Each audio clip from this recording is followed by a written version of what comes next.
Merci de nous rejoindre sur Viva. Bonsoir à tous et bienvenue dans cette nouvelle édition de Viva Événement. Tout de suite pour vous, les principaux titres de ce nouveau journal. Direction la région Bouin, les premières épreuves du baccalauréat technique annulées en raison d'une grève des enseignants. Nous irons à Majunga dans quelques instants. Politique, début de 12 jours de session extraordinaire à la Chambre basse, ordre du jour, le projet de loi sur la décentralisation. Nous irons également à Timbazaz dès tout à l'heure. La collecte de crabes en danger pour manque de matériel adéquat, ce qui affectera de très près le secteur tertiaire, détaillé dans ce journal. Et enfin, dans l'actualité internationale, il y a cette nouvelle trêve de 72 heures entre le Hamas et Israël. Mais comment la faire durer davantage? On en parlera également dans cette édition.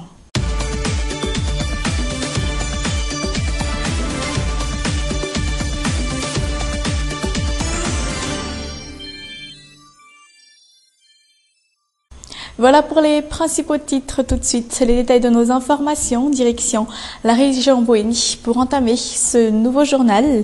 La destitution du président de l'université d'Antan de Majunga est mal perçue par les enseignants. Raison de quoi ces derniers s'y sont opposés aujourd'hui. C'est pourquoi les premières épreuves du baccalauréat technique ont été repoussées pour cette région Bouéni. Les détails dans ce reportage de notre confrère de Viva Majunga, Christian Jamiri.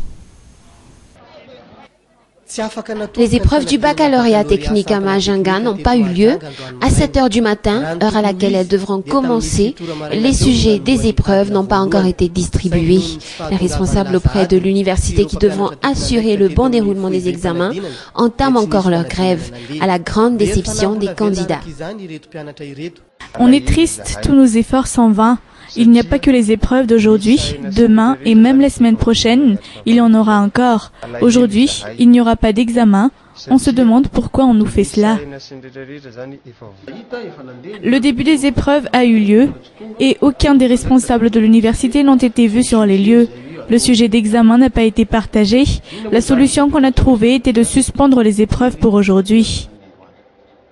À l'origine de cela, la grève des enseignants qui s'oppose au limogeage du président de l'université de Mahazang, Rabé Sazafir Antoine, une décision prise en Conseil des ministres samedi dernier. Les conflits perpétuels au niveau des responsables de l'université ont alors un impact négatif sur les étudiants. Le chef de la région Bouin, avisé sur la situation, a essayé tant bien que mal de trouver une solution immédiate. La grève des responsables de l'université a un impact néfaste sur ses élèves. Les épreuves ont été suspendues aujourd'hui. On est ici pour trouver une solution. Avec les responsables, on essaie de trouver un compromis pour que les épreuves aient lieu. Il nous appartiendrait ensuite de prendre la bonne décision, une décision que nous n'étalerons pas ici au grand jour. En tout cas, nous pouvons rassurer les étudiants que les épreuves du baccalauréat technique auront bel et bien lieu. Selon les informations reçues, les épreuves du baccalauréat technique se tiendront à partir de demain. Le calendrier des épreuves ne change pas, mais les examens d'aujourd'hui seront tenus à un autre jour. Dans les autres circonscriptions, aucun problème n'a été détecté comme le cas de Maïvatanan, Manchtsar ou encore Maintran. L'État a donc fini par céder à une des revendications des étudiants de l'université de Majunga, dont entre autres le limogeage du président de l'université, Rabé Sazafir Antoine. Les hostilités de l'université de Majunga qui, rappelons, ont déjà duré plus de 11 mois. Explication.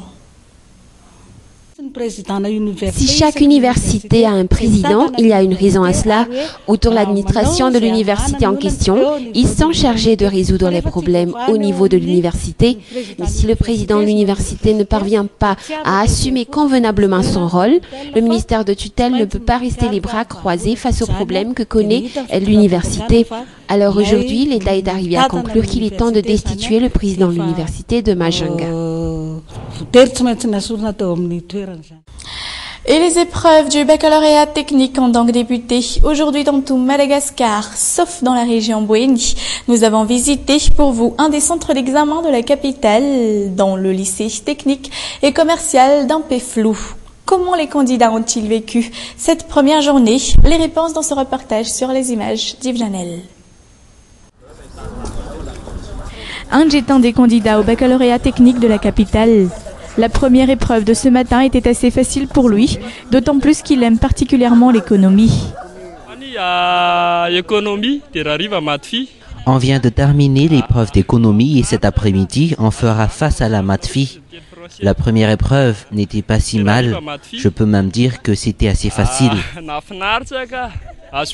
Comme Ange, Tiav n'a pas eu beaucoup de difficultés en ce qui concerne l'épreuve d'économie. Mais ce qu'il redoute le plus, ce sont les futures épreuves de mathématiques.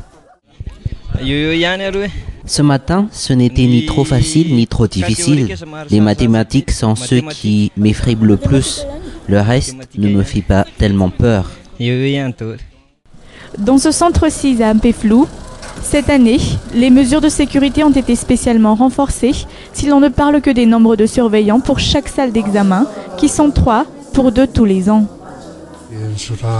Tout s'est bien passé ce matin. Ici, nous avons 3 surveillants par salle d'examen. Sur les milliers de candidats au baccalauréat technique de la capitale, 659 sont inscrits dans le centre LTC Mpeflou. Des candidats répartis en 23 pour chacune des salles d'examen. Page politique à présent à la Chambre basse. Les députés entament à nouveau aujourd'hui 12 jours de session extraordinaire. Ordre du jour ce lundi, le projet de loi sur la décentralisation. Mais que renferme exactement ce projet de loi sur la décentralisation? Les réponses dans ce reportage de Mambo Kafechanian. 6 maires seront chargés de l'administration de la capitale. Les 6 arrondissements auront dorénavant un maire d'arrondissement chacun. Ces 6 maires et les membres du conseil d'Antananarivo éliront ensuite le président de la communauté d'Antananarivo. Ce dernier assumera le rôle du maire d'Antananarivo. Concernant l'organe délibérant, il sera propre à chacun des arrondissements qui deviendront 6 communes indépendantes. Elles seront appelées conseils d'arrondissement.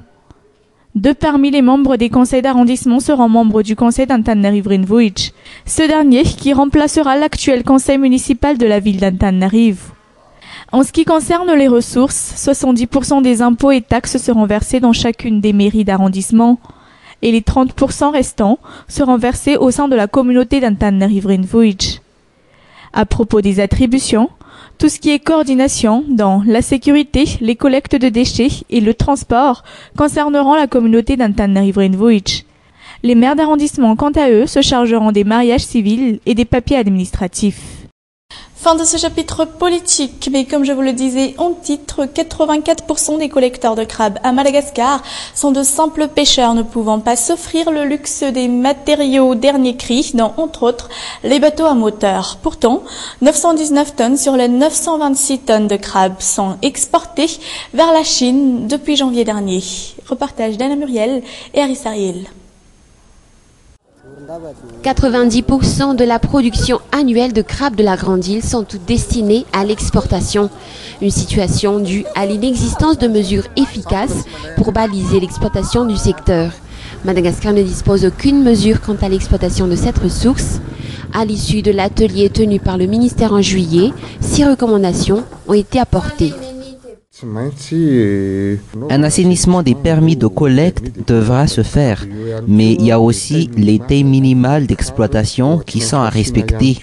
On devra pouvoir respecter la suspension temporaire de pêche au crabe. Pour formaliser le secteur, on va inciter les opérateurs à mettre en place un groupement professionnel.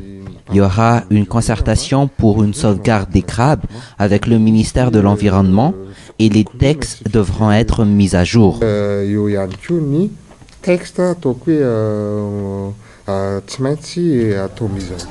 Rajouté à ce problème, les données statistiques relatives à l'exploitation de crabes ne sont pas crédibles. Les opérateurs devront nous envoyer un rapport mensuel systématique avant le 15 du mois qui vient. Mais à cause de l'enclavement de certains endroits, les données ne nous parviennent pas à temps.